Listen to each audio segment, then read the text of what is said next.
اللہ میں نے اس نظام کے ساتھ ریکنسائل نہیں کیا۔ اللہ میں نے اپنی توانائیوں اور اپنی محنتوں سے نہ اپنے لیے کوئی جاگیر بنائی نہ اپنے لیے جائیداد بنائی۔ اللہ میں کوئی دولت چھوڑ کر نہیں مرا۔ اللہ میں نے اپنے بچوں کو بھی اسی کام کے لیے لگا دیا۔ میں نے ان کی دنیا سے بڑھ کر ان کی عاقبت کی فکر کی ہے۔ نہیں کر سکا، آگے کچھ نہیں ہو سکا تو میں بے بس ہوں۔ میں ایک ایسے ماحول میں رہ رہا ہوں جس میں اللہ کا دین غالب نہیں ہے۔ میں نماز پڑھ رہا ہوں، روزہ رکھ رہا ہوں، میں شراب نہیں پیتا، میں سور نہیں کھاتا۔ چلو میں نے اپنا اکاؤنٹ جو ہے بینک میں جو ہے کرنٹ اکاؤنٹ رکھا ہوا ہے، میں نے کوئی سود نہیں لیا، نہ سود لینا چاہتا ہوں۔ کیا کروں؟ اکیلا چنا پہاڑ کو تو نہیں پھوڑ سکتا، پورا نظام تو میرے بدلنے سے نہیں بدل جائے گا۔ تو میں تو رہا پھر 40%، 50%، 60%، 70% کافر کا کافر۔ وسط مخرج بڑی پیاری حدیث ہے وہ جس میں یہ الفاظ آتے ہیں۔ حضور نے فرمایا انہا ستکون فتنۃ، ایک وقت آئے گا تو بڑا فتنہ ہوگا۔ حضرت علی فرماتے میں نے فوراً عرض کیا مل مخرج منہا یا رسول اللہ، اے اللہ کے رسول یہ بتائیے اس سے نکلنے کا راستہ کون سا ہوگا۔ یہ نہیں پوچھا کیا فتنہ ہوگا، کیوں ہوگا، کب ہوگا، کیسے ہوگا، کدھر سے آئے گا، کچھ نہیں، نکلنے کا راستہ بتائیے۔ بلکہ ایک اور روایت اس حدیث کی اس سے بھی زیادہ پیاری ہے کہ اصل میں حضرت جبرائیل نے کہا حضور سے یا محمد امتک بعدک، اے محمد صلی اللہ علیہ وسلم کبھی سوچا ہے تمہارے بعد تمہاری امت کا کیا بنے گا؟ تو حضور پلٹ کر سوال کرتے ہیں مل مخرج منہا یا جبرائیل، تو بہت بڑا پرابلم تم نے اے جبرائیل میرے سامنے رکھا ہے، تو اب آپ ہی بتائیں اس سے نکلنے کا راستہ کیا؟ قال کتاب اللہ، وہ پوری حدیث پھر وہی ہے، کتاب اللہ فیہ خبر ما قبلکم ونبأ ما بعدکم وحکم ما بینکم وہو ذکر الحکیم وہو الصراط المستقیم وہو حبل اللہ المتین۔ اس کا مخرج کیا ہے؟ یہ ہے اصل میں میرے اور اگر تو یہ بات سمجھ میں آ گئی،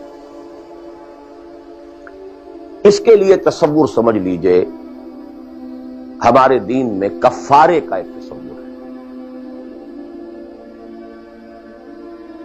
آپ نے روزہ توڑ دیا وہ تو ٹوٹ گیا، کیا کروں، جڑ تو نہیں سکتا۔ کب اشکوں سے جڑ سکتا ہے؟ جو ٹوٹ گیا سو ٹوٹ گیا۔ موتی ہو کہ شیشہ جام کے مل، جو ٹوٹ گیا سو ٹوٹ گیا۔ تم ناحق ٹکڑے چن چن کر دامن میں چھپائے بیٹھے ہو، شیشوں کا مسیحا کوئی نہیں، کیا آس لگائے بیٹھے، وہ تو ٹوٹ گیا، لیکن اس کا کفارہ دے دیا۔ کفارہ ہے، قسم کھائی تھی یہ نہیں ہے کہ اب توڑ نہیں سکتے، غلط کھا بیٹھے توڑو، کفارہ۔ آج میں اس لفظ کفارہ کے حوالے سے آپ کے سامنے وہ بات رکھ رہا ہوں۔ اب مجھے اللہ نے پیدا کر دیا اس دور میں، کسی کو ہندوستان میں پیدا کیا، کسی کو انگلستان میں کیا ہے، کسی کو امریکہ میں کیا ہے، کسی کو پاکستان میں کیا ہے، کچھ کو پاکستان پہنچا دیا ہے چاہے زبردستی چاہے اپنی مرضی سے، کسی کو یہاں پہنچا دیا ہے چاہے کسی بھی نیت اور کسی بھی ارادے سے، لیکن اب ہے کہیں ہے، کیا کریں؟ کوئی کفارہ ہونا چاہیے، کوئی مخرج ہونا، بس یہی کفارہ ہے۔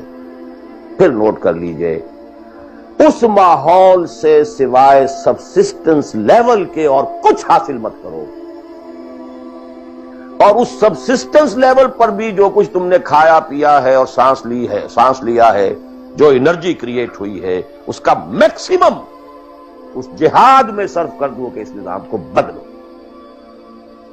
تمہاری یہ جد و جہد، تمہاری یہ کوشش کفارہ بن جائے گی اس کا۔ معذرۃ الی ربکم، معذرت پیش کر سکو گے اللہ سے۔ اے اللہ میں نے اس نظام کے ساتھ ریکنسائل نہیں کیا۔ اے اللہ میں نے اپنی توانائیوں اور اپنی محنتوں سے نہ اپنے لیے کوئی جاگیر بنائی نہ اپنے لیے جائیداد بنائی۔ اے اللہ میں کوئی دولت چھوڑ کر نہیں مرا۔ اے اللہ میں نے اپنے بچوں کو بھی اسی کام کے لیے لگا دیا۔ میں نے ان کی دنیا سے بڑھ کر ان کی عاقبت کی فکر کی ہے۔ نہیں کر سکا، آگے کچھ نہیں ہو سکا تو میں بے بس ہوں۔ حضرت نوح بھی تو بے بس تھے، کیا کر گئے؟ لیکن اگر کسی بھی درجے میں ریکنسیلیشن ہے، کمپیٹیبلٹی ہے، اس کو آپ نے ایکسپٹ کر لیا ہے، اس میں پھلنے پھولنے اور پھیلنے کا بندوبست کر رہے ہیں، یو آر ڈومڈ.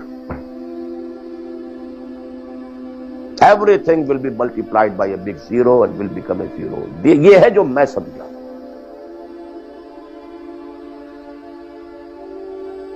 اس کا نام ہے جہاد. کانسٹنٹ فرکشن، کانسٹنٹ اسٹرگل، جان مال. ان صلاتی و نسکی و محیایا و مماتی للہ رب العالمین. میری زندگی کا مقصد تیرے دین کی سرفرازی. میں اسی لیے مسلمان، میں اسی لیے نمازی.